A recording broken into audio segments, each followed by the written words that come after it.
Kaveh, violinist and music educator, back again with the third lesson of the series called Essential Elements for Strings. Book 2 already made a playlist with 30 lessons for Book 1. You can find that here or by clicking down below. But we're going to go on to Book 2. So go ahead and get Book 2 for violin. Viola players can also follow along. Remember, it has a purple stripe at the top. It says Violin Book 2. And you're going to open up to page 6.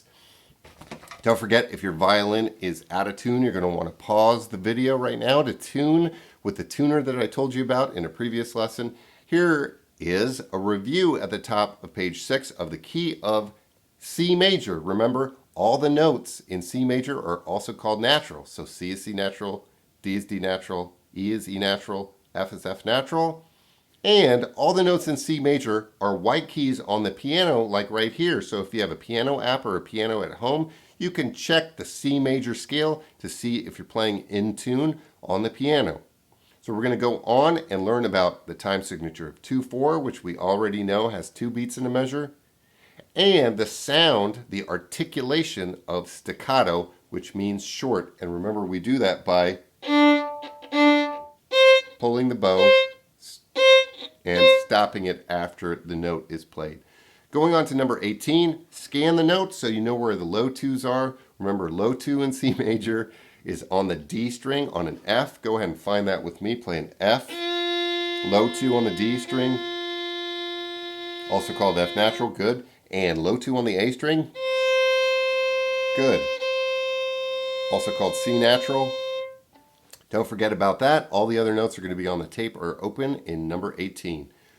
Ready? 1 and 2 and 3, now.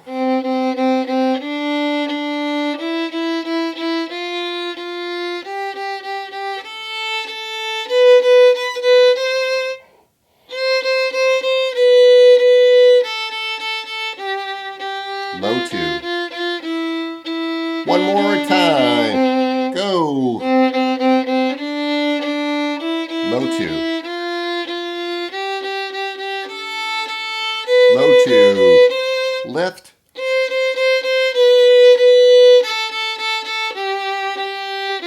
Low 2. Good. Good. C major arpeggio is spelled C-E-G and with a different rhythm. In number 19, we're going to play it. C major. Ready? 1 and 2 and 3, now.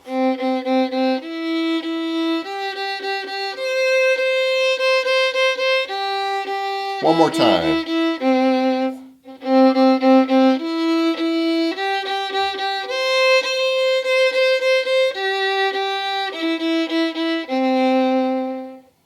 Good. If anything is too hard in this lesson, what you're going to want to do is pause the video, slow down a lot, and practice like we talked about before, 2 measures at a time. We're going to do that later too.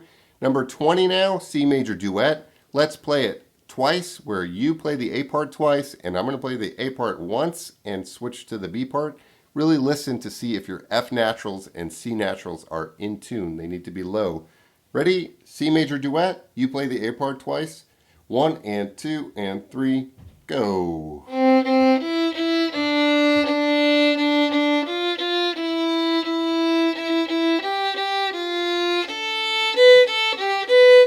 Again, A part. Da, da, dee, dee, da, da.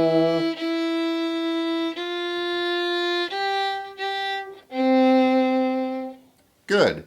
Buffalo Gals going on to 21 with the tempo marking of allegretto, which means a lively tempo, faster than andante, which means walking, but slower than allegro, which means fast. So allegretto, kind of quick, not too fast. And go ahead and scan the notes for the 4th fingers, the tie, and the staccato markings. Also want to check the dynamics. So if you want to listen, go ahead and listen, but you can play with me now if you want. I'm going to count to 2. 1 and 2.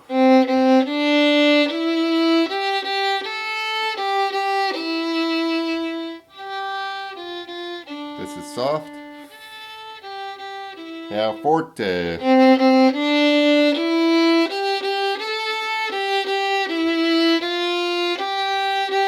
Short, short, tie, 2, 3, rest.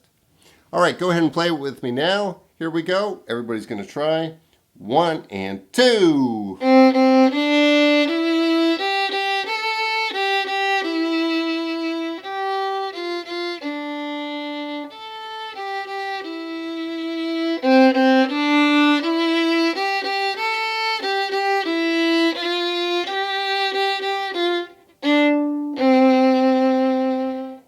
Don't forget, 3 beats in that tie of a half note to a quarter note.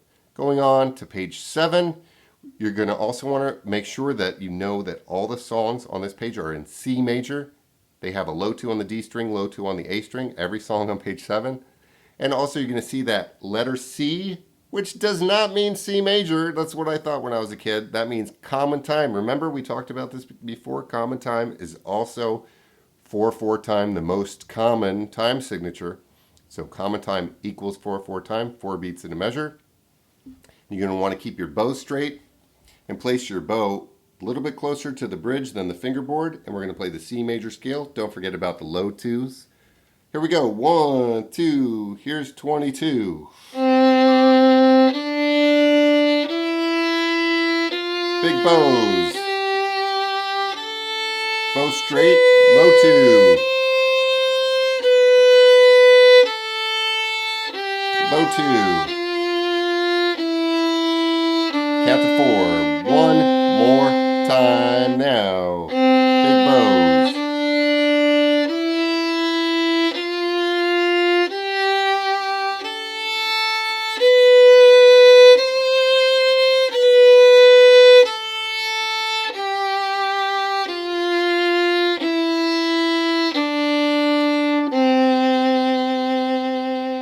Good. Do me a favor right now and put your violin in your lap, and we're going to talk about bow weight and what that means. So if your arm is level, like this, relatively level, something like this, go ahead and do that with me now. You're going to do that. If your arm is level, you'll be able to do this. And what you're going to do is take your left hand fingertip and put the tip of the bow on your left hand finger. And what you're going to do is with this finger, the other first finger, press down into your other finger to transfer weight into the bow. So you're not going to just press down with the finger, but you're also going to lean with your arm to press into your finger. And you should see the bow bending while you do this. And this is how we transfer weight into the string to get a louder sound. So try that with me a few times. Tip of the bow on your first finger. Pretend your thumb is the middle of a seesaw and the heavy person is where your first finger is here, and lean over.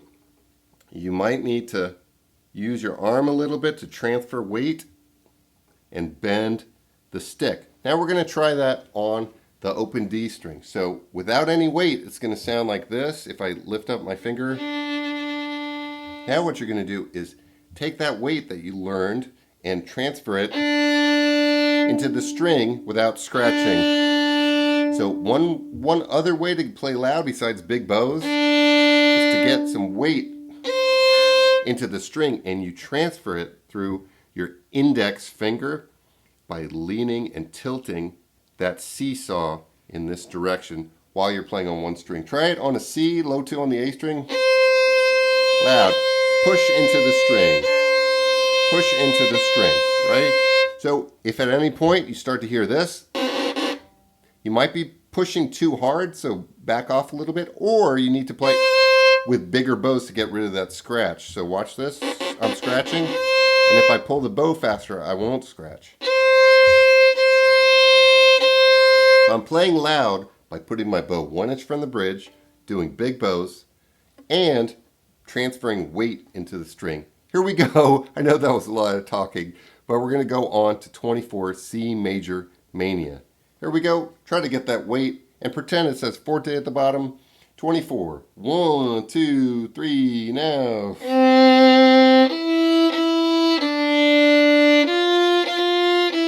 Press into the string.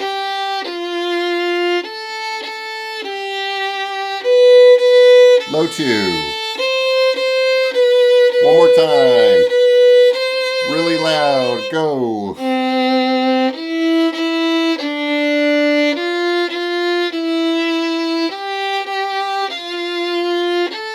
that weight.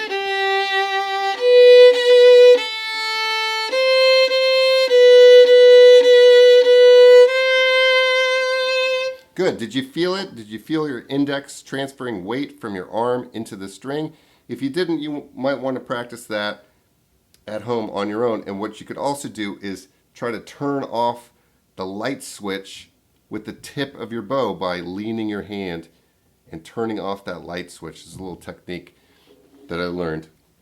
Going on to dynamics, what you're going to want to know now is that we have a range of dynamics of, at the loudest, forte. Then coming down, mezzo forte, which means medium strong, medium loud, and mezzo piano, which is kind of soft, not too soft yet, and the softest is going to be piano. So why don't we do that on a C on the G string? Let's play the softest first, a bunch of C's, the softest you can play, piano. They're softer, but we'll learn that later. Now, mezzo piano's a little bit louder. Go ahead and try that now, a little bit more bow. Put your bow 1 inch from the bridge. Keep your bow straight. Kind of soft, not too soft. Mezzo forte. Little more bow, little bit more weight. Mezzo forte, medium loud, kind of loud, not too loud. And then a lot of bow and a lot of weight for forte. Let's go back down. Mezzo forte, medium loud, less weight, relax your hand. Mezzo piano now, mezzo piano. Softer, relax your hand, and piano, relax your hand as much as possible to play piano and do little bows. So the louder you play, the more weight goes into the string and the bigger bows that you play with. The quieter you play, the more your hand is totally relaxed and you're playing with little bows, like you're fading away into the sunset. And we're going to fade away into the sunset with number 25, CROSSROADS Moderato. Go ahead and scan the notes for all the slurs, the bow lifts, and the dynamics of mezzo piano, mezzo forte, and a decrescendo. Here we go. Let's play it twice. 25. 1, 2, 3, now. Low two's coming. Lift. A little louder.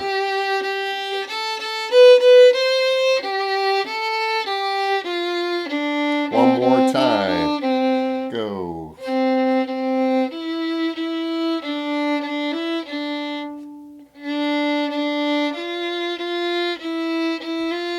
little louder.